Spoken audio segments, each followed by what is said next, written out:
Hi guys, welcome back to my channel. Ay nga pala guys, may tuturo ko sa inyo na sa mga nais kumuha guys ng PSA o Senomar. Ngayon guys, ang ating usual step ngayon is kukuha rin tayo sa online o magbubuk tayo sa online ng PSA. So, doon nga pala guys, mapapadpad sa munti kong channel. Huwag naman po sanang kalimutan i-like, share, and subscribe sa aking channel.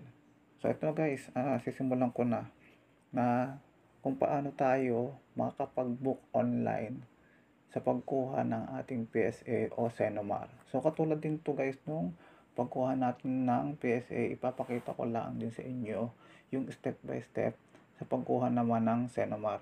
So, guys, make sure na meron tayong internet. So, ito na nga guys, meron din sana tayong browser guys, and also browser. So, ito na guys, ang browser ko is Google Chrome. So, tap lang natin guys si Chrome. Tapos, punta lang tayo sa Google guys. Then, itap natin yung Google. Yan guys, yung psa.gov.ph online appointment. So, yan guys lang yung ating itatap din. Tap natin yung search. So, ito yun guys. Ito yung lumabas. So, nakikita naman guys dito yung PSA Online Appointment System, Philippine Statistics Authority. So, ito guys yung ating pipindutin. So, tap lang natin to guys para tayo mapunta doon sa website nila. So, ito na guys yung PSA Online Appointment System. So, ito na guys, kung magpapabook tayo o kukuha tayo ng appointment sa kanila. So, tap lang natin to guys yung Civil Registration Service Appointment System. Tap lang natin to guys. So, yan guys, napunta na tayo dito mismo sa website nila ng PSA Statistics Authority.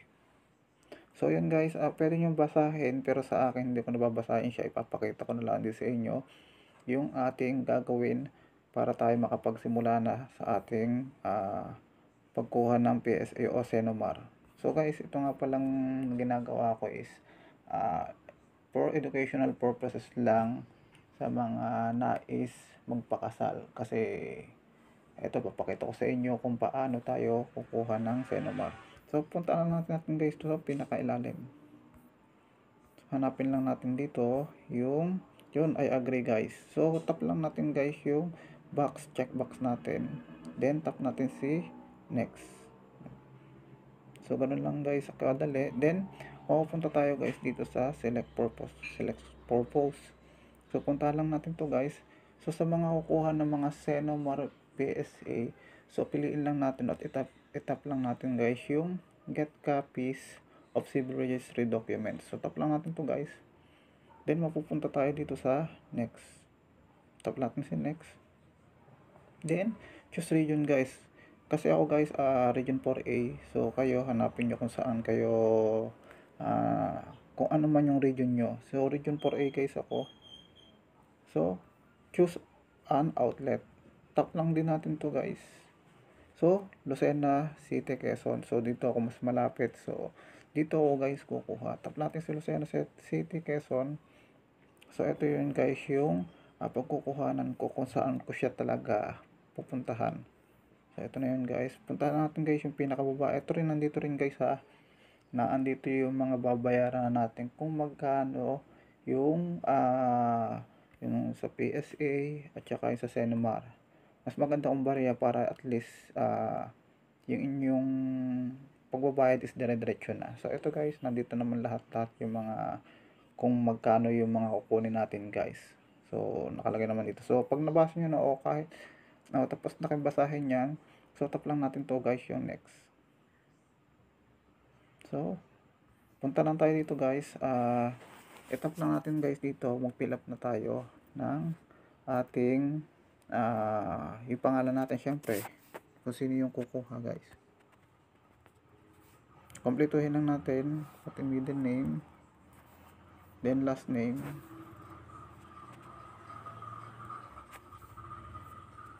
So, make sure guys na meron tayong email address yung active talaga siya.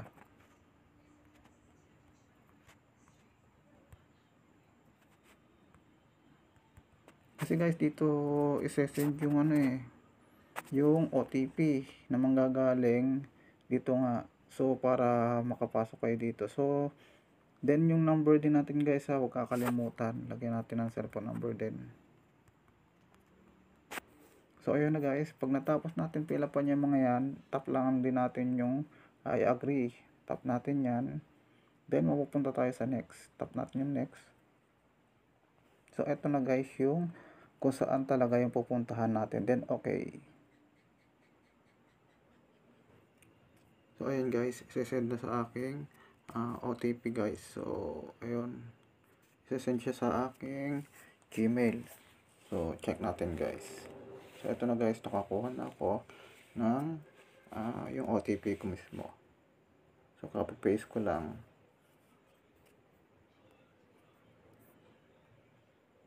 So, paste ko na lang dito. Then, verify.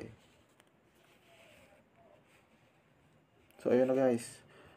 Please enter the certificate you are requesting. So, yun nga. Ilalagay ko na dito guys kung ano yung kinukuha ko daw na kailangan sa kanila. So, meron na akong PSA. So, ang kailangan ko, Senomar. Senomar namin ng aking mapapangasawa. So, eto na guys.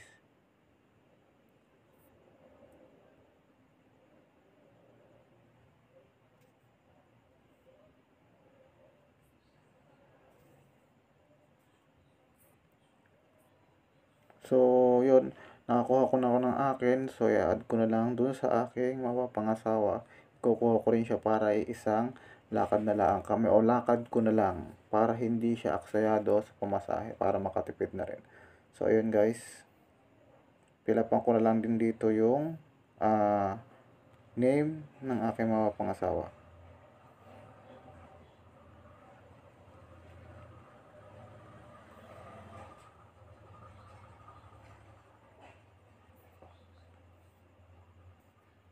So, ilagay ko dito guys yung name ng aking mapapangasawa.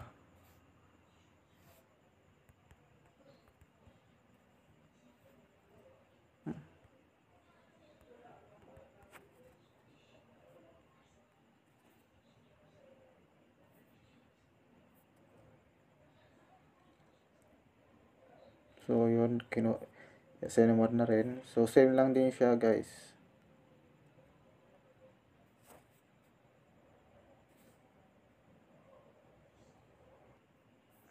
So, yun, pagkatapos pilapan guys, pagkatapos pilapan, next na natin. So, yun guys, pipili na lang ako dito ng date na kung kailan ko siya kukunin sa araw na yun. Hanap ako ng slot na pwede. So, Monday available sila. So, tingnan ko na lang sa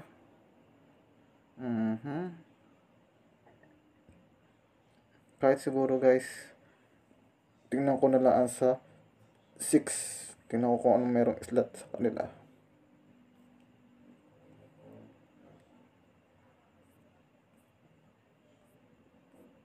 So yun guys, madami namang slot na available.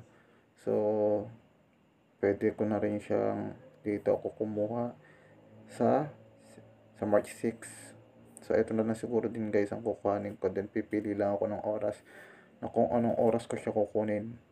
So, siguro baka puntahan ko na lang siya ng mga after lunch. Ganon guys. So, after lunch na lang siguro guys.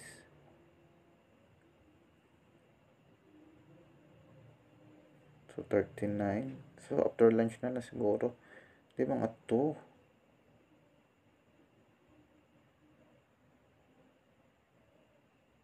Siguro after lunch na lang. So, ayun guys. Ang dami kasi dito sa ano eh. So, ayun, siguro mga 1 na lang siguro. Kukunti, hindi naman ganun karami. So, alas 2 na guys, para sure. Na nakakain na rin, pati sigurado ako. So, mga 2. So, 2 PM ko siya kukunin guys. So, tingnan natin guys. So, ayun guys, nakakuha na ako ng Senomar. So, screenshot ko na lang siya guys. Yan.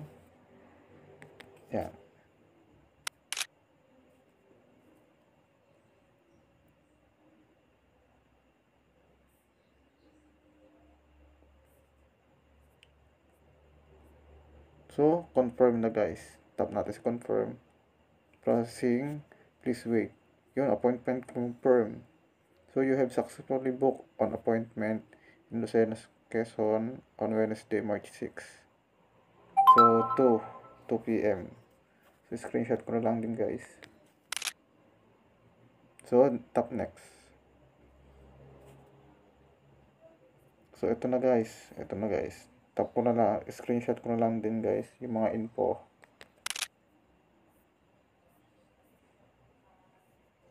So, ito guys, yung mga ano ha. Yung mga... Ito guys. Ito kasi guys, yung mga kailangan. So, kung ikaw man ay ikukuha mo siya, kailangan meron ka siya siguradong authorization letter. So, yun lang naman guys ang nare-required nila. So, nagpagawa na rin ako sa kanya. So, ayun, kasi wala dito siya. So, para ako na mismo yung kukuha. So, ganun lang guys, kasimple. So, eto, dito na rin naman kung magkano yung babayaran eh. So, ayun guys. Ganun lang kasimpleng kumuha. So, sa mga nagbabalak guys kumuha ng Senomar, ito na guys yung tutorial ng pagkuha ng Senomar or PSA. So, same lang din sila ng procedure, pero ginawa ko na lang din ng magkaibang content. So, yun nga guys. And sana may natutunan kayo. And God bless.